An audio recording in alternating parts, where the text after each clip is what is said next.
special guest. Yes. Oh my gosh. Brace yourselves for epic cuteness. We have a new Otafest staffer here, Miss Ellie. Say hi, everybody. Hi, Ellie. This is Ellie. Hi.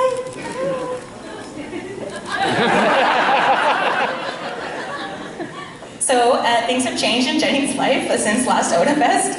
Miss Ellie was born, and Ellie's other mama is back there. Hi, Sue. Come here. Oh God, didn't tell her about this. Ellie's mom's and Ellie. Please give them a warm Otafest welcome.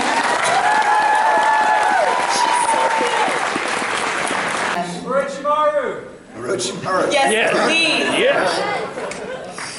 Did you come to hear me brag about my Pokemon? Good. Listen up. My favorite Rapidash.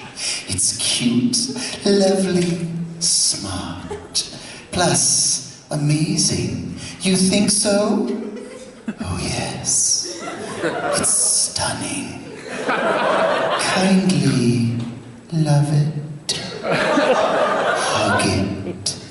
When sleeping, warm and cuddly, spectacular, ravishing. Oops, look at the time. I kept you too long.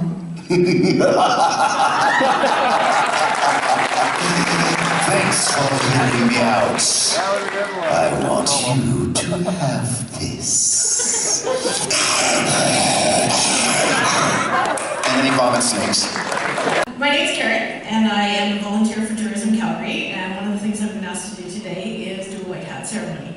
So, she's going, what the hell? I wrote a cardinal rule, I have my phone in my pocket. Oh. So what a white hat ceremony is a welcome to our city.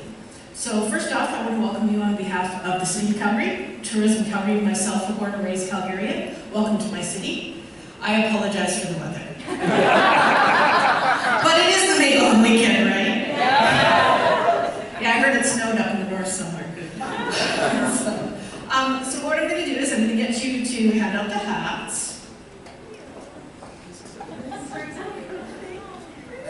Okay, so if you can just put them a little bit this way first.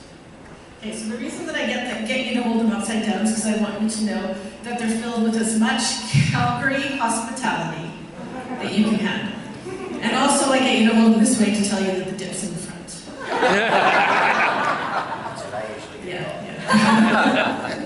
So if you guys want to put them on your head, see how they fit. So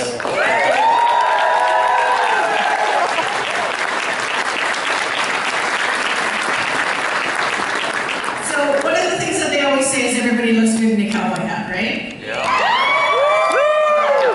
It fits every shape of head, face, everything. So everybody looks good, except this one's a little crooked. Sorry. You mean the hat, right? I don't know, she said she tends to tilt a little bit. Looks like a real estate cowboy. That's good. That's very good. You started. So this tradition started back in 1947. We had to go to Toronto, and we had to go to the Grey Cup, and we had to make a splash. So what we did is we went to Smithfield, who the hats that you have on your heads, that's who made them, even though it says made in Mexico. It is their hat and their style. And what they did is they sent away to Russia. Remember, it's 1947, so there's no planes. So they sent away to Russia for the white material because no self-respecting cowboy wears a white cowboy hat. If you look a little bit closer to mine, you'll know why. They get dirty very fast. So they had to go to Russia and get the material, and they got it back, and they sent 60 delegates with white cowboy hats, 12 horses, on a train. Remember, 1947. Okay? On a train to Toronto. We made a huge splash. One of our horses did anyway. In the Royal Alexander Hotel. We've been banned from ever going there again. Every other hotel in Toronto said, yeah, come on in. Royal Alexander said, no. You did it once to us, you're not doing it again. The very first year, we had a giant box of porno that we couldn't sell all ages. So we had a very quick, this is way back UFC, like 15, 20 years ago. And we just had a vocal auction of just a porno with a small 18-plus group, and I accused everyone present of specific sexual misbehaviors as they bid.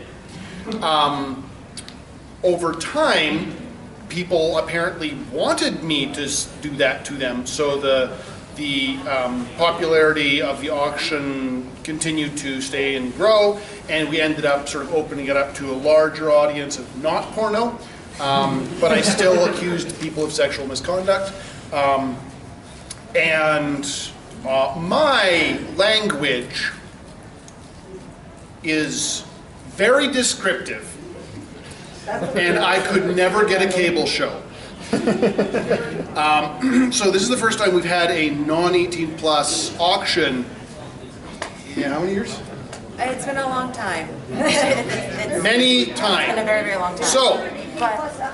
Oh yeah. So as you guys can imagine, like 99.9% of you have come for the Tyler show.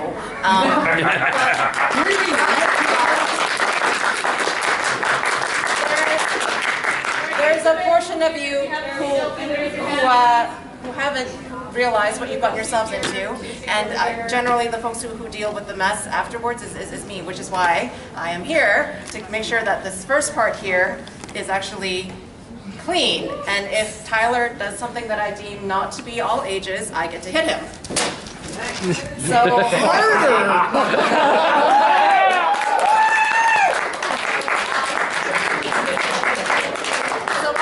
do is the first hour and a half here will be sanitized. Really, I'll try my best to keep that. I have been sanitized in public, handling the lines for Wendy Lee. I've been her guest handler this weekend. There have still already been complaints about me this weekend. And usually what the staff does with the criticism, rarely constructive, of the auction, which usually runs along the lines of, he was mean to me and he called me a furry. The first half of the second season, don't put a minimum fucking bid. Okay. So, what? Rant, yeah. So the guy from Brazil. Yep. Thank you for reminding me. In the Wendy and Mary Women's Wisdom at Work panel, there was a guy. Oh no. There were multiple men in that room, including myself. Here's what I did. I'm like, keep a question short. Wendy and Mary are great. They reserve the right not to answer stuff, you know. And then I sat the fuck down because I was neither a woman nor in the animation industry. So this guy, second last question of the panel, said, I don't have a question, I just want to make a statement. Oh, was this you? I wasn't there, I just got here today. So he said, blah, blah, blah, blah, blah accusations, blah, blah unfounded, blah, blah I'm talking about Vic, blah, blah you should defend him. So Vic Mignogna has been accused. Yep. And that's now. All I'm aware is that he's been accused of interacting with underage fans in an inappropriately sexual manner. Yep. Vic's response has been a lawsuit. Yep. Vigorous. So in that context, a male weeb standing up in a women in the industry panel and demanding that they defend men accused of sexual misconduct. So I stepped in just before Mary launched herself over the table on a column of pure rage, and I saved his life. Why? Because it was my role to be the bad guy, not Mary's. So I said, you know, we're done, question over. You don't have a, I said, you get 3 sentences, ask a question. He didn't, and I said, okay, you're done, next. And this is a good example of the kind of shit that convinces me that, by the way, thank you for your contributions to charity. Give that guy one last hand.